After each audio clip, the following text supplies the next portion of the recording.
ইরানের সবচেয়ে বড় উঁচু সেতু ও ইস্পাত কারখানায় হামলার জবাবে আজ মধ্যপ্রাচ্যের বিভিন্ন দেশে ব্যাপক হামলা চালিয়েছে তেহরান। নিক্ষেপ করা হয়েছে ক্ষেপণাস্ত্র। এদিকে জোরপূর্বক হরমুজ প্রণালী খুলে দিতে জাতিসংঘে আনা প্রস্তাবে ভেটো দিয়েছে রাশিয়া, চীন ও ফ্রান্স। ইরানে চলমান যুদ্ধের মধ্যেই যুক্তরাষ্ট্রের সেনাপ্রধান ও অ্যাটর্নি জেনারেলকে বরখাস্ত করা হয়েছে। বৃহস্পতিবার ইরানের বৃহত্তম দুটি স্টিল উৎপাদন কারখানা ও দেশটির সবচেয়ে উঁচু ঝুলন্ত ব্রিজ B1-এ হামলা চালায় যুক্তরাষ্ট্র ও ইসরায়েল। হামলায় ইরানের স্টিল উৎপাদন সক্ষমতা প্রায় 70% ধ্বংস হয়েছে বলে দাবি ইসরায়েলের প্রধানমন্ত্রী বেনিয়ামিন নেতানিয়াহুর। সেতুতে হামলার ঘটনায় হতাহতের সংখ্যা শতাধিক।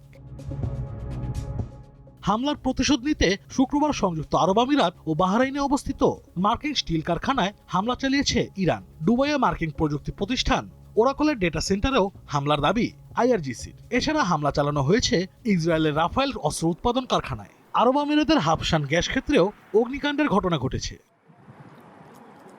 কুয়েতের সবচেয়ে বড় তেল শোধনাগার, বিদ্যুৎ কেন্দ্র এবং একটি লবণাক্ত পানি শোধনাগারে হামলার ঘটনা ঘটেছে। তবে ইরানের দাবি, কুয়েতের জ্বালানি স্থাপনায় তেহরান নয়, হামলা চালিয়েছে ইসরায়েল।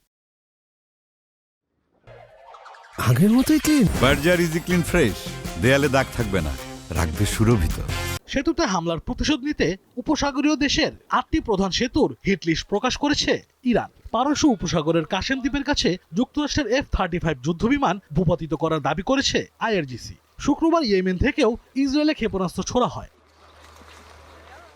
ইরানের রাজধানী তেহরানের শহীদ বেহেশতি বিশ্ববিদ্যালয়ে হামলা চালিয়েছে যুক্তরাষ্ট্র ও ইসরায়েল। পাশাপাশি তেহরানের পশ্চিমে মেহরাবাদ আন্তর্জাতিক বিমানবন্দরের কাছেও হামলা হয়েছে। চলমান যুদ্ধের মধ্যে মার্কিন সেনাপ্রধান জেনারেল রেন্ডি জর্জকে বরখাস্ত করেছে ট্রাম্প। এছাড়া অপসারণ করা হয়েছে অ্যাটর্নি জেনারেল পাম বন্ডিকেও।